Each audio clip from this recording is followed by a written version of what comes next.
today. We are looking forward to the lecture by Professor Sikke Klein, and it gives me quite a great pleasure to actually introduce Professor Sikke Klein, because certainly he is my colleague at the university, and we talk very often and we work together quite often. So let me introduce him officially to you. Professor Sikke Klein did his master's and PhD from University of Twente. Well, unfortunately not from Delft, but only from Twente. In 1999, and after that he worked at several places, which included AkzoNobel, Opera, Electrabel, and back to AkzoNobel, which now is called as Nobian. He joined TU Delft as a professor around 6 years back in the mechanical engineering department of TU Delft, where he is the full professor for gas turbines. Yeah. We are very much looking forward to this talk, Professor Klein. So the floor, or I must say the screen, is yours. Well, thank you very much, Arvind. Welcome everybody to this webinar. It's an honor for me to do this webinar on hydrogen combustion. So it's one in a series from the Dutch Combustion Institute. So we had two great webinars from Professor Jeroen van Ooyen. I will also refer to that, and from Marco Derksen some weeks ago. And we will have a webinar in some weeks from DNVGL, also on hydrogen combustion. Today, I will discuss about hydrogen combustion in gas turbines. And what I want to present today is the current state of knowledge we have at the Delft University. And we built up this knowledge with a lot of colleagues, Arvind and a lot of others, but I especially want to mention my PhD student, Luc Altenburg, and my close colleague, Mark Tummers, with which we do a lot of experiments. And a lot of beam work has been done by master students in our laboratory and during simulations. So what do I want to discuss today? First of all, I want to place hydrogen in perspective for gas turbine application. So hydrogen for gas turbine application. Then we'll discuss what are the challenges if you apply hydrogen in gas turbines. And one of the main challenges is flashback. So that's also what we study in the TU Delft. So flashback is that the flame propagates into the burner when it can cause damage. So that's one of the main challenges with hydrogen, as we will see. And well, I will discuss the flashback theory and also the observations we made in our laboratory. That's an extension to the existing theory. Based on that, I will discuss something about the flashback modeling we do here in Delft. And then we see how can we apply this knowledge for hydrogen application in gas turbines. And we end up with conclusions, next steps, and questions. So please keep your questions to the end, and we have their question session available. So if you like to look for hydrogen for gas turbine applications, and a lot of people looked at it, and hydrogen is not an easy fuel. We have been spoiled during the last years with great fuels like kerosene for aviation and natural gas for gas turbine for land application. And hydrogen is not such a nice fuel. So it is gives us a lot of technical challenges, but we still want to apply it. And why do we want to apply it? The reason why we want to apply hydrogen is no CO2. Actually, that's the only reason we want to apply hydrogen in our systems. So if we really want to have a hydrogen society, it should be driven by prevention of CO2. And that makes it not easy to get hydrogen nowadays applied in our systems. And if you want to apply hydrogen in gas turbines, what are the best options for that? We look at a number of different options. If you look for gas turbine application, I distinguish here three main current applications for gas turbines. So the first, the largest one, is an aviation. All the big engines under the airplanes are gas turbines, combined heat and power, and combined cycle gas turbines. If you look for transportation, and if you look especially at the typical properties of hydrogen, you see that it is one big advantage. It has a high power density per kilogram. So you have to take less mass of fuel with you if you run your airplane on hydrogen. But the disadvantage of hydrogen is the low volumetric density. So you need to carry a lot of volume with it. And you also see the pictures of those, those artist impression of future hydrogen airplanes. It will be very big because it's very big tanks. So I think on the short term, there won't be a real large-scale application for hydrogen in aviation. On the long term, it could be possible, but also that you also need an infrastructure to distribute the hydrogen. Then if you look for the land application, where I'm more specialized in, I see two main applications for gas turbines, combined heat and power, and combined cycle power plants. If you look for combined heat and power, I don't really believe that hydrogen will be applied there on a large scale. And the main reason behind that is because it runs on base load. And if you really want to convert renewable energy into hydrogen, into electricity and heat again, you get a lot of losses into that cycle. So baseload operation is, in my opinion, and I think at least as hydrogen is not cheap, it will be not a very feasible operation for hydrogen. But I think for balancing power, if you really want to have zero carbon balancing power, hydrogen can be a very promising candidate. The disadvantage is that the round trip efficiency is not too high, because you can convert power into hydrogen with about 70%, and a modern power plant has about 60%. So the total round trip efficiency is about 40%, but you have some advantages. So you can retrofit existing power plants, and we'll discuss that today. And they have quite a high efficiency to produce power from hydrogen. If you compare it to fuel cells, the efficiency of a combined cycle power plant is around 60%, and there are very few fuel cells or other technologies we can compete with this. The current challenge is really there is actually no or very limited availability of green hydrogen. So if we really want to have this fly, and we need this balancing power, we should first have large amount of green hydrogen. And I think in reality, green hydrogen will be applied before it's applied for one of those three applications, for a lot of other applications where it's more difficult to decarbonize, like chemicals and things like that. But if there's some hydrogen available, especially balancing power, and also in the future transport aviation might be a good candidate to apply that. Let's go to the balancing power. In this picture, I try to show what's going on. So on the left picture, you see from an annual profile, and in orange, you'll see the production by renewable energy. In this case, it's a wind at sea, so offshore wind, and it's fluctuating very much. And in blue one, you more or less see the load.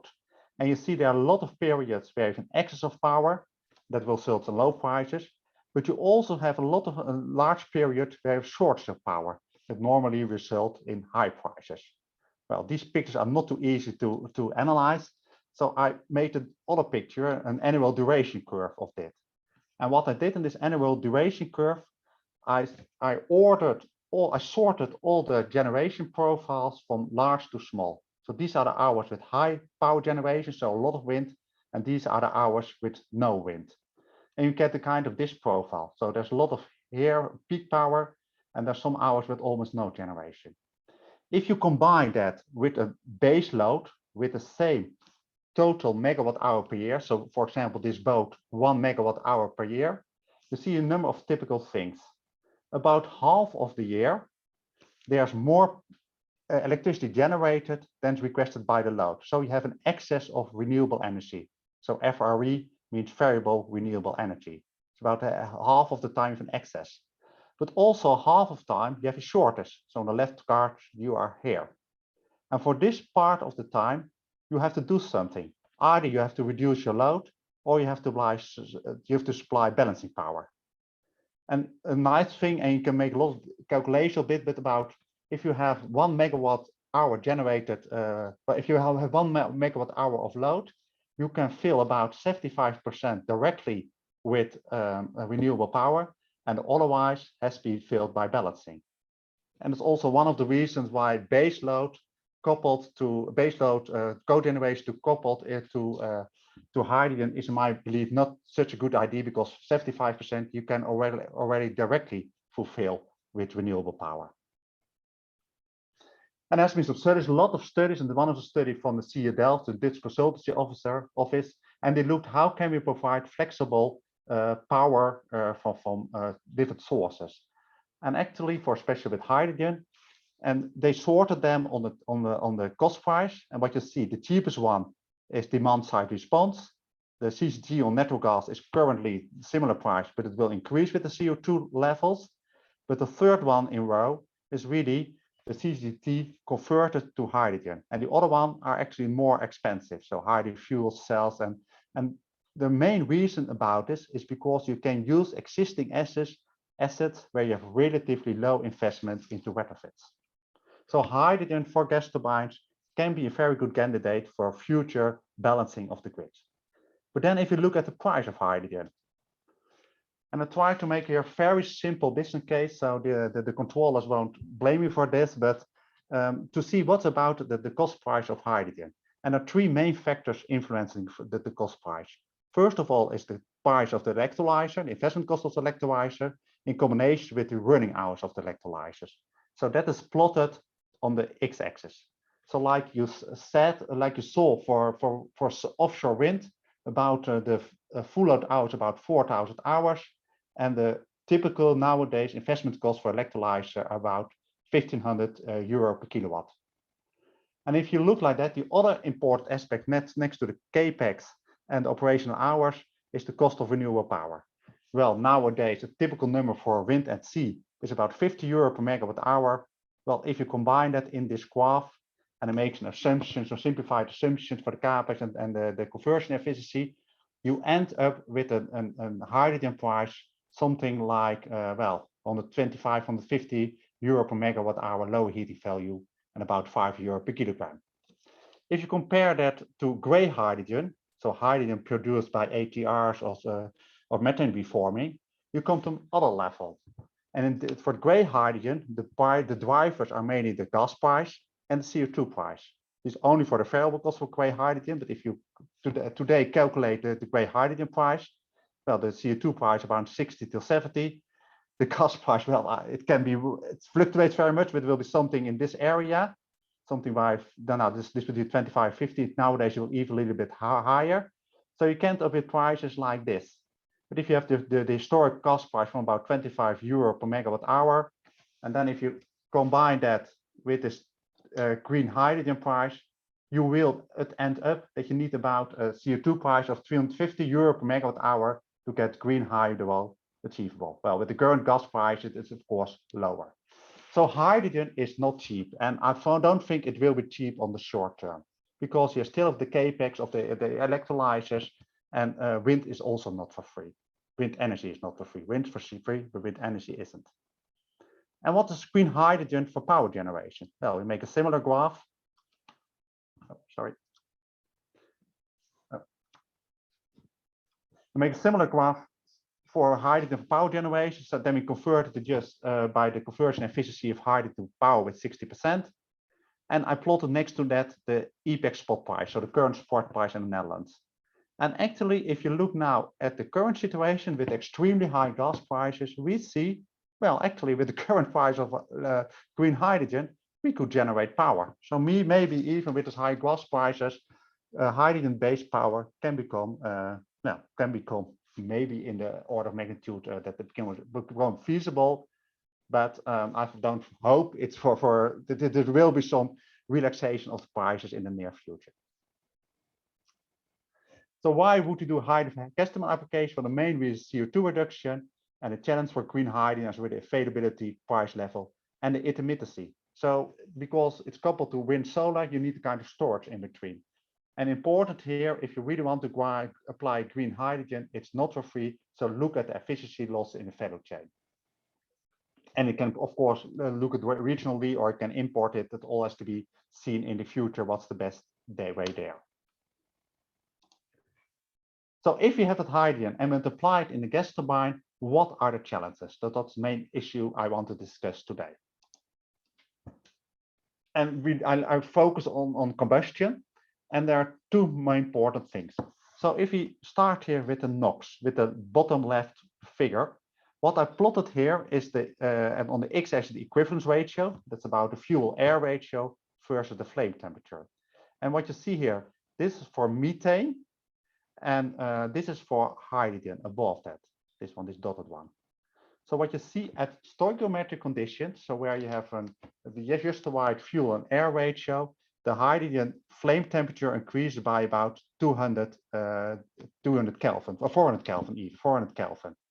And it will, well, if you know it well, higher flame temperatures results in higher NOx. So in conventional combustion, where you have non-premixed combustion, combustion will take place at the stoichiometric interface. So you have this So you have this flame temperature and you will have more NOx from hydrogen. In most modern combustants, we use premixed combustion to reduce the flame temperature. So you premix the fuel and the air, and there we get a low flame temperature, and you add something like here, and thereby lower NOx. So you can also do that with hydrogen, and you can also achieve that same flame temperature. And therefore, you can have more similar NOx as with a natural gas flame. The challenge actually, if you premix fuel and air, you get a premixed combustible mixture that enters into the combustor, and it has a certain flame speed.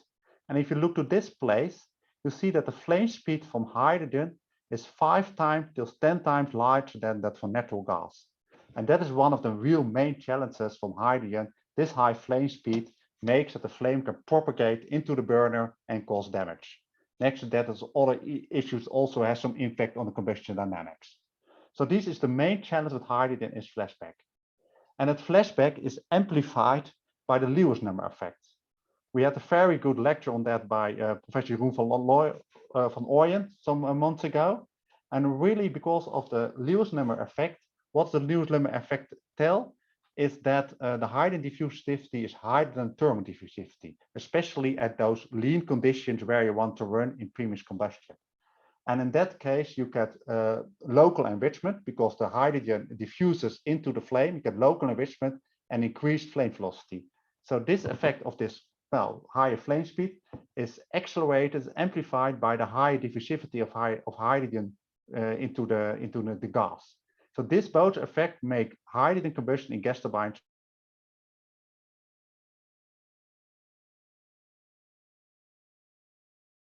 that it leaks easier. So you have to also of the system, you have to take care of it. You have also to take care. You have also, sorry, my internet connection. I hope I'm back again. Yeah.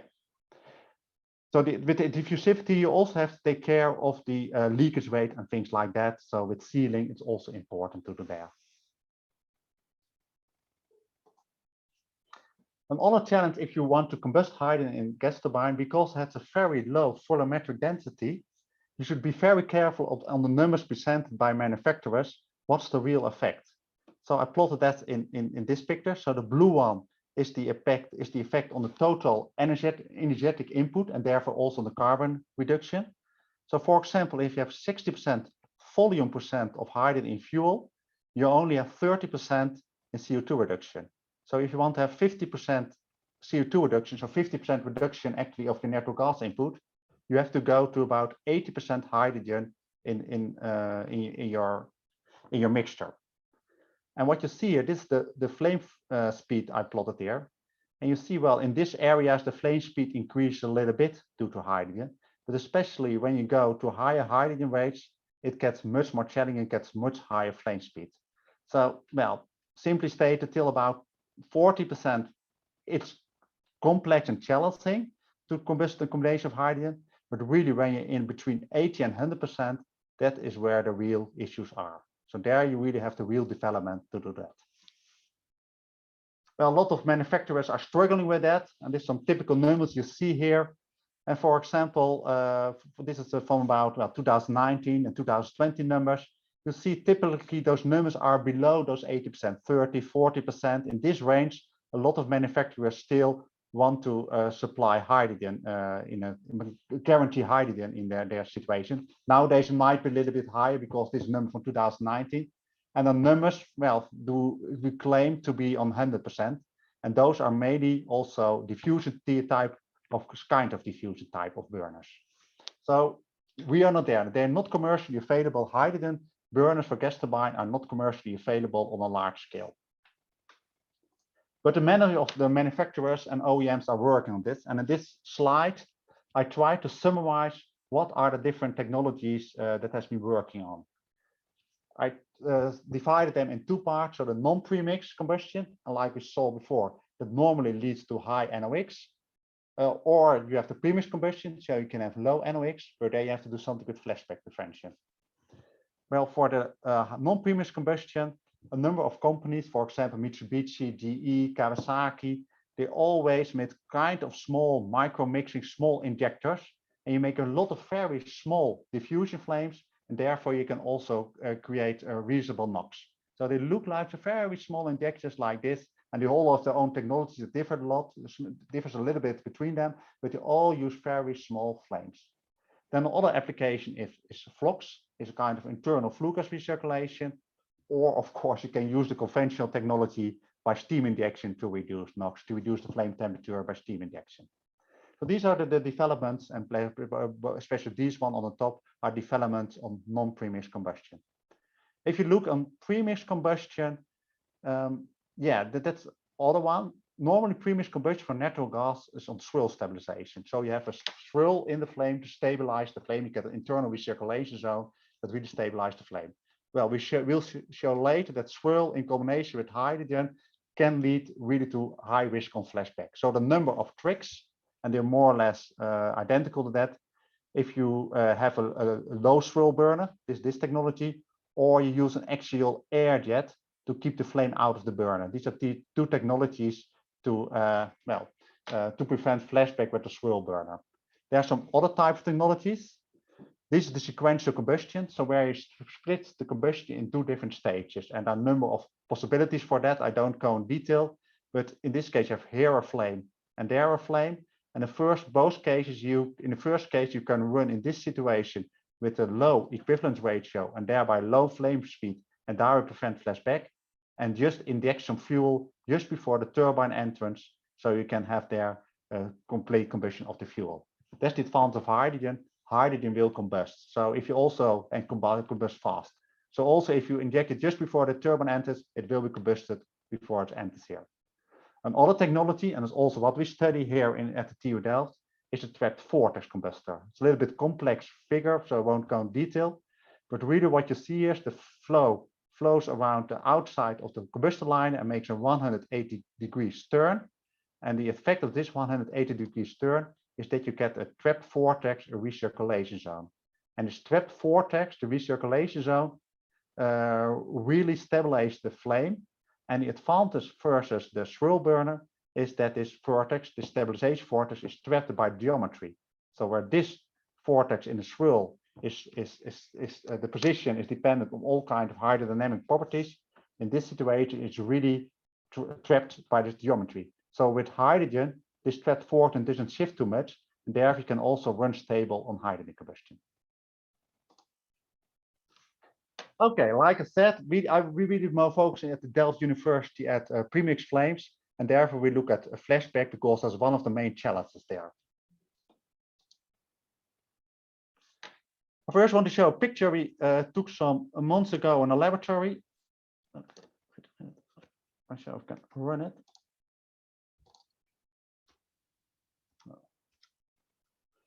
So this is a flame we showed in the laboratory. So we have a glass tube with the flame on top, and then it flashbacks. So what you see here, you see the flame fluctuating, and suddenly it creeps into the combustor. Well, we can stop it, of course, but when it happens in reality, you have to shut down the engine. You got all kinds of emission and things like that, and damage to the burner. We don't for the short term, and this is what we really want to prevent in a situation really what we want to prevent in a real engine situation. So how can we do it? So we have to better understand flashback.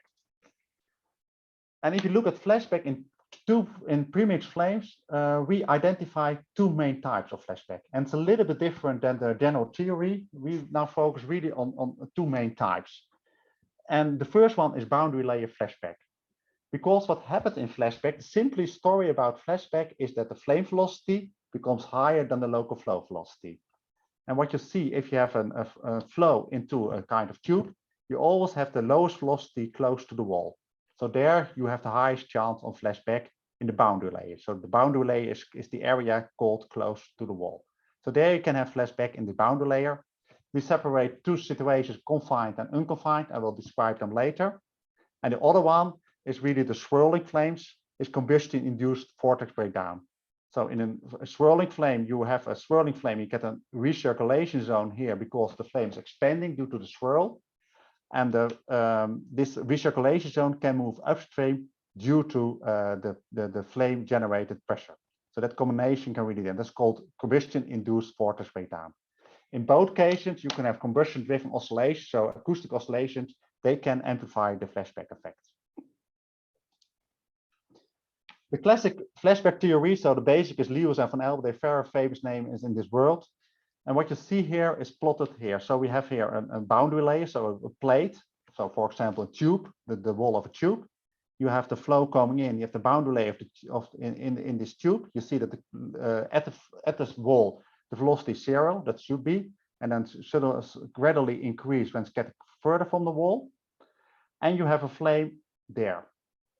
And the flame something like this. And what is assumed here, well, actually it's also seen in reality, is that close to the wall, a flame can burn because you get also local quenching, do all kinds of radical issues and heat transfer. So here, close to the wall, you can't have a flame. But you have an other distance that's called the penetration distance or the burning distance. And that is where you have a flame front perpendicular to the flow area. It's a little bit higher than the quench area, the quenching distance, but it's in the same order of magnitude. And what does the flashback theory say? If this flame velocity at this location becomes higher than the incoming flow velocity, you can have flashback. And you can derive that into another situation, so they call the critical velocity gradient. They scale it that the gradient of the velocity close to the wall should be lower than the laminar velocity divided by this distance where the flame can exist close to the wall. So this is the critical velocity gradient. You can have flashback when the flow velocity becomes lower than the critical velocity gradient.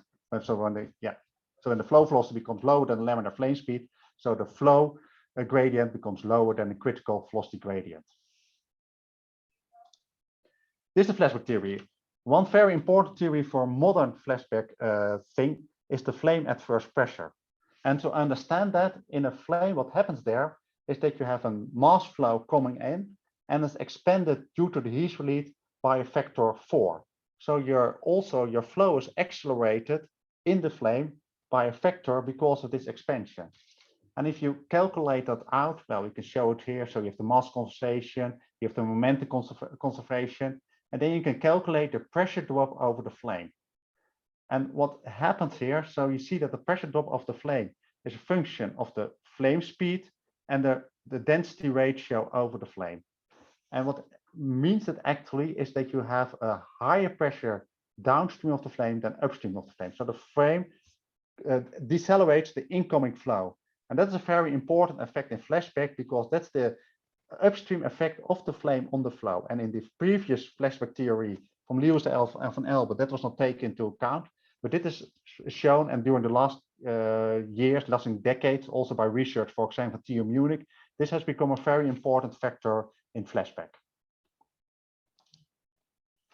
Then I want to discuss about confined and unconfined flames. I told you about that in the things before, and that's really, if you look at the boundary layer flashback, you have to distinguish between confined and unconfined.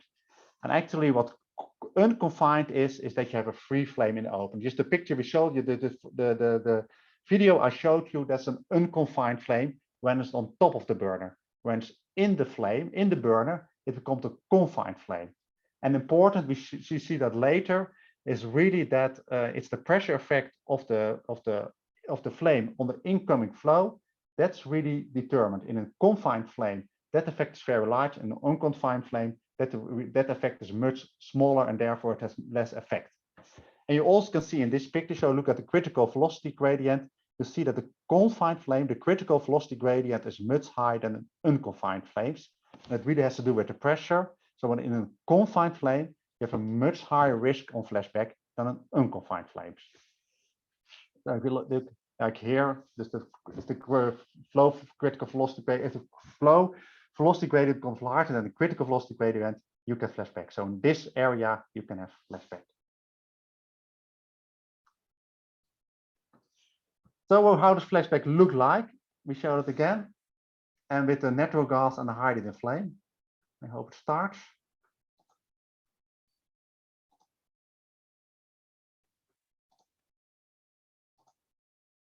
So there's the natural gas flame.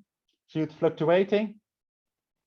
It's going slowly into it. And when it's called above, we call it unconfined. And when it enters into the burner, we call it confined, because they can other effect. When we look at hydrogen, that is 80% hydrogen, because 100% hydrogen won't see the flame. See it's burning more, much more fluctuating, much heavier. And then it goes very fast into the burner. So that's very typical about hydrogen, the high speed. You see how fast it goes into the tube. It's unbelievable. So therefore, this shows really that hydrogen is much more difficult to control than a natural gas flame.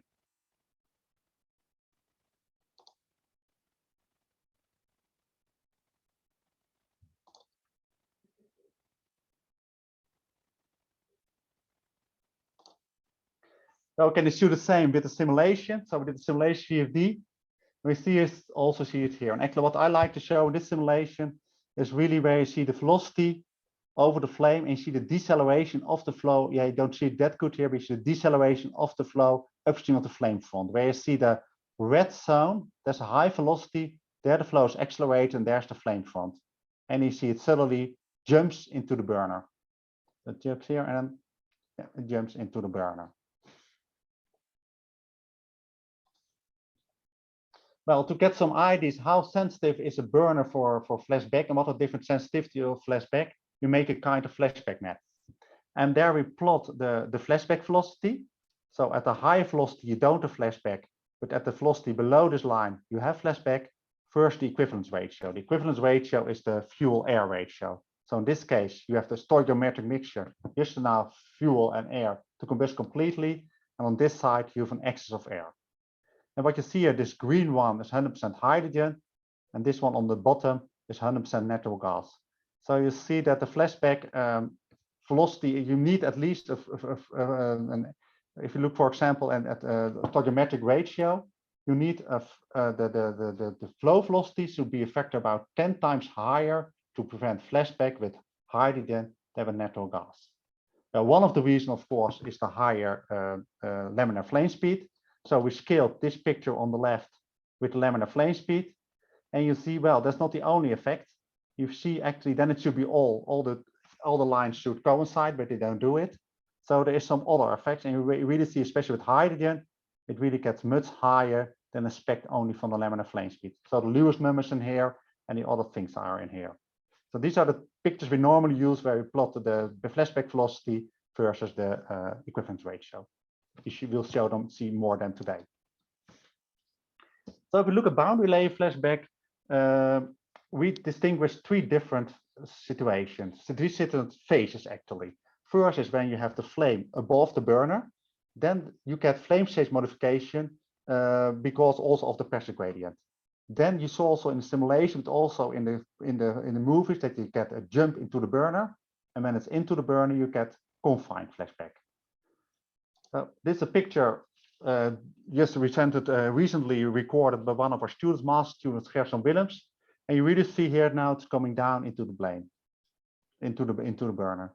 So the white pictures is where it's not combusted. The dark one is where it combusted, and it really has to do with the density. We see the incoming flow with small particles, and so this is actually a measure of the density. And when it's expanding in the flame, you see the gray color. So you see here, bulging getting into the burner, then it's waiting the burner side, and suddenly it drops it jumps into the burner and propagates downstream in the confined situation here. So this is really what we see here on flashback, and this is what we study in more detail. So I want to discuss the different phases now one by one, starting at the situation above the burner. So if you look above the burner, we make some with the PIV, so also with the seeding, we can also make velocity vectors. So with some tricks, we can do some velocity vectors.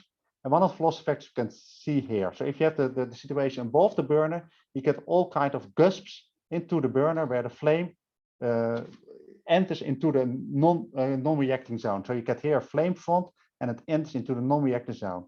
And what you can see here very clearly, if you have such a gusp, you see here a deceleration of the flow. And there's really effect of the pressure gradient created by the flame. So the flow is decelerated by the incoming flame.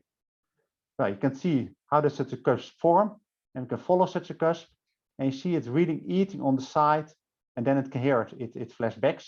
But this you see the cups growing and eating into the flow, into the non-reacting mixture, so the white situation. Now, the other picture is almost similar. It's also here a gusp that's growing, and then ends into here, into the burner. But that's really above the burner, you get the gusp, and really they get the flame closer to the burner. We also looked at if you look for stable flames that are far away from flashback and flames that are close to flashback.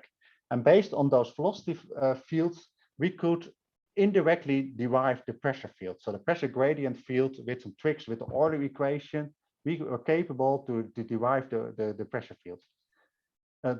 And if you look like stable jet outside such a thing, it's it's a zero gradient field.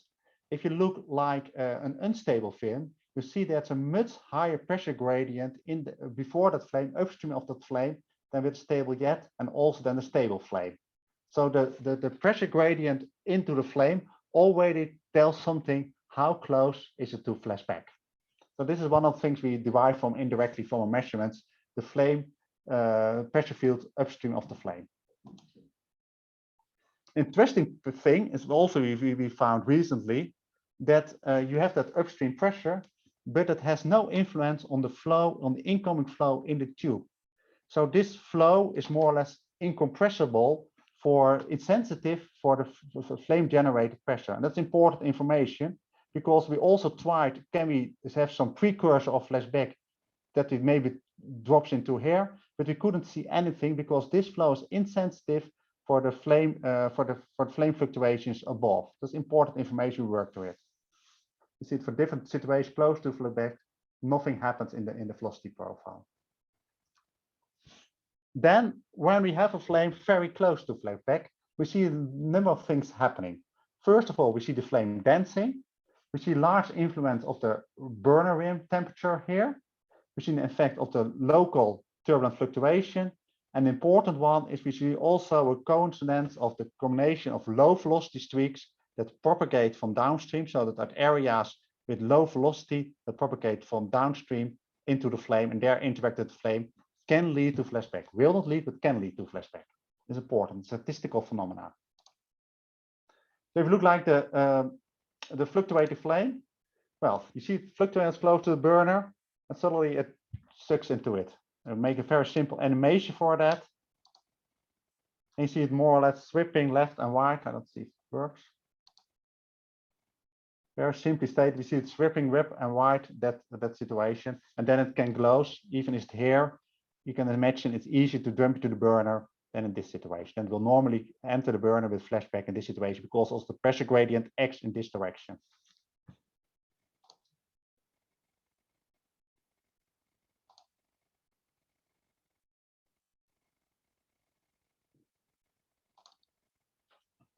Another thing we looked at is really the temperature, and it has been observed by a lot of people. The higher the temperature at the rim, the higher the chance of flashback. And you all see it in these pictures. The green ones are with a higher temperature, so uncooled, and these ones are with cooled. So with the cooled burner rim, you have a lower flashback velocity, so they are more less prone to flashback. So the more flashback resistance if you cool this burner tip. So that's an important one, and that I think is quite logical because also the flame's velocity, the flame speed really depends on the local temperature. Then we have something with a turbulent flame speed. I think there's quite an interesting experiment executed by the master student Tim Lambers. And what we did there, we make this little screw on top of the burner. And by the screw, we created local extra fluctuations. And we tried to see the effect of these local fluctuations, and we measured these fluctuations by also using the PIV method. And we tried to correlate that to the flashback occurrence. So here we plot on the x-axis the magnitude of these fluctuations, and here we plotted the flashback velocity. And we did it for different fuel compositions, so different amounts of hydrogen in the fuel. And what you see here is with increasing velocity fluctuation, you also see you have a higher flashback velocity. So you need more higher velocity to prevent flashback. So the flame becomes more prone to flashback. And if you correlate that, which you can see in the thesis from Tim Lambers, you can read that. That's a very good correlation with the turbulent flame speed. So the turbulent flame speed at that location is it's a reasonable indication if it will flash back or not into the burner. And then important one is really the combination with low velocity streaks. It has been mentioned by a number of people in literature, but we really saw it very clearly. So what we see here is the same tube we had before. So we can see here the velocity fields. So red is higher than average, blue is lower than average. So what we did is we subtracted the average velocity field from the temporary velocity field. And what we will see here is that low velocity areas, so blue areas, will come in and enter into the flame. You can recognize the flame front still as the sudden jump into color. So here you have a flame and there it's uncombusted. So you see here there is a high and red one, so then the flame is getting out, and now there's coming a blue one, this is coming B one, and then you really see that in nation the flame is entering into the burner with the blue one. So with the low velocity streak, you see the flame getting into the burner. It's a red one, then actually the flame is moved in that way. And then it comes a blue one, the flame is with the fluctuated flame going back and moves into it. But it doesn't always occur. So if you look at this right picture, we also have those low velocity fluctuations where you don't have flashback. So the number, for example, there low velocity fluctuation, you don't see it, there's a low velocity fluctuation. The flame tries to flashback, but it stays stable, stays above the burner. So the occurrence of flashback is statistical phenomena. It's really a combination of a flame being there, low velocity streaks, combination. If they all match together, you can have flashback.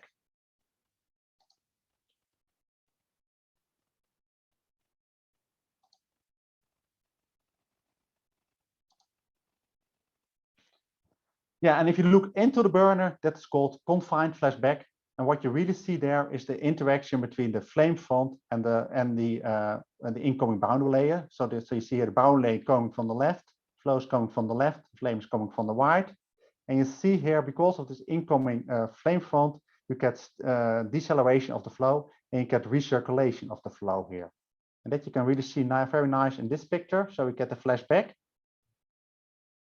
And now it's creeping into, and then you see a recirculation of the flow, where the flow really normally flows comes from here, but there you get a recirculation upstream of the flame. Yeah, you can't see it that good in this picture, but you really there, and you see that it's recirculation upstream of the flame, and therefore you get the flame creeping into the tube. This with natural gas, so we can follow it. The same happens with hydrogen, but then it goes much faster. We'll discuss that later on this flashback, but this is really the confined flashback. So like I said, these are the three phases. So we have the above the burner, we have the gusps and the already pressure gradient. But at the burner, then it jumps into the burner, depending on the temperature, the low velocity streaks, the fluctuations. And when it's in the burner, you get here the recirculation zone upstream of the flame front that creates the flashback and amplifies the flashback. Well, I leave this for now because of swirling flames, but they really got flashback into the center of the interaction of the swirl and the pressure field. We look at flashback modeling. Well, this is what I showed before. So we did some transient runs for flames. And well, for example, here you see the velocity, and here you see a flame with decreasing flow velocity and the pressure, and you see the pressure stream upstream of the flame. What you all see is there's an escape of the pressure a little bit here, but almost no influence in the incoming flow. And if you do it like this work done by the student Max van Put last year, and we combined, actually compared the calculations by Max with the measurement.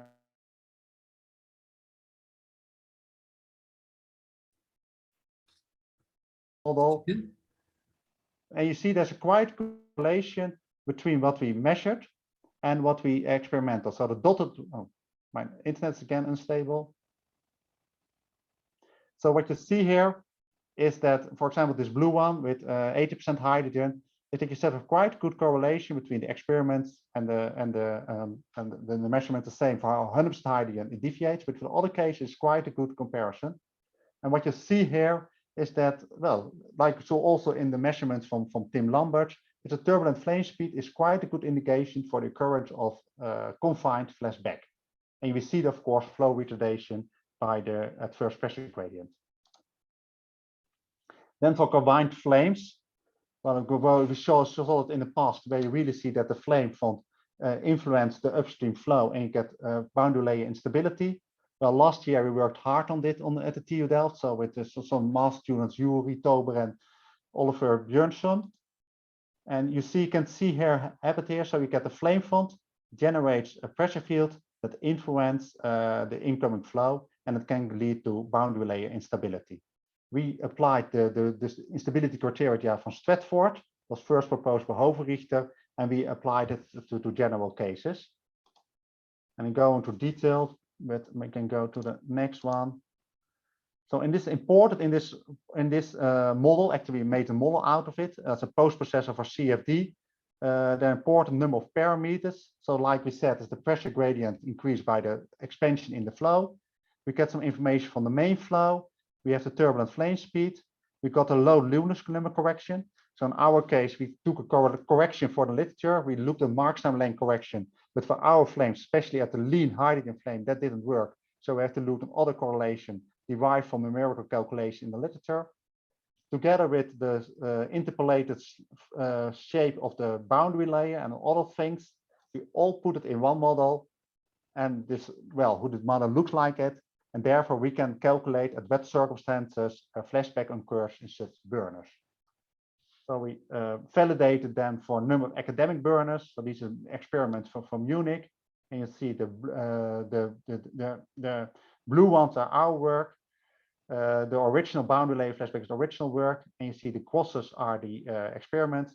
And you see that we are very close to the crosses with our improved model. And it's mainly because of we used another boundary layer stability mechanism and because we used another Lewis number correction than original model. We did also for other cases and also compares very well. We have to take into account some flow aspects. So if you have all this knowledge for hydrogen we developed here at TU Delft in combination with all other groups in the world, how can we apply it for gas turbines? So what we really learned from all these things and insights is the really important for flashback is the important for flashback is the local turbulent and the laminar flame speed, and depending on a lot of parameters, so the hydrogen content, composition, temperature, equivalent to H, Lewis number, name it. Important the local flow structure, swirl, and the local mean flow pressure gradient.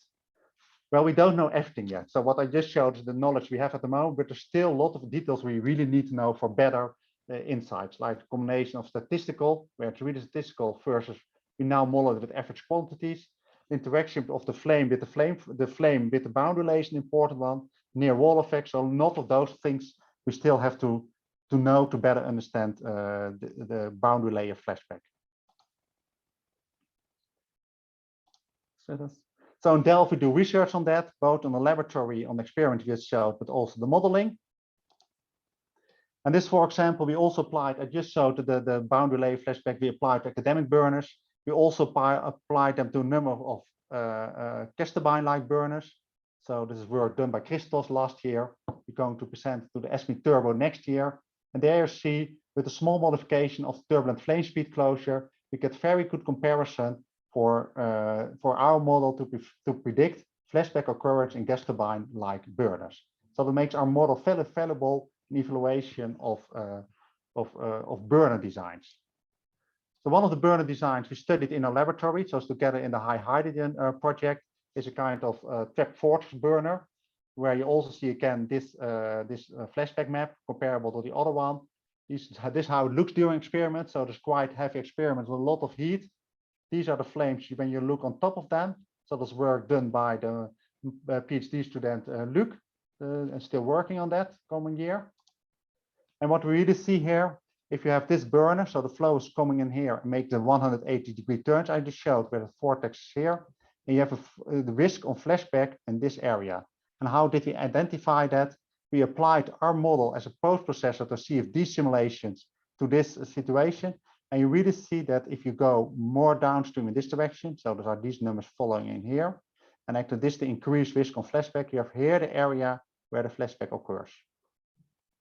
And what can you do with that? With this knowledge, you see one of the reasons is really because of the local flow structure. So by changing the design of the burner, for example, you can change the local flow structure here to prevent the risk on flashback there.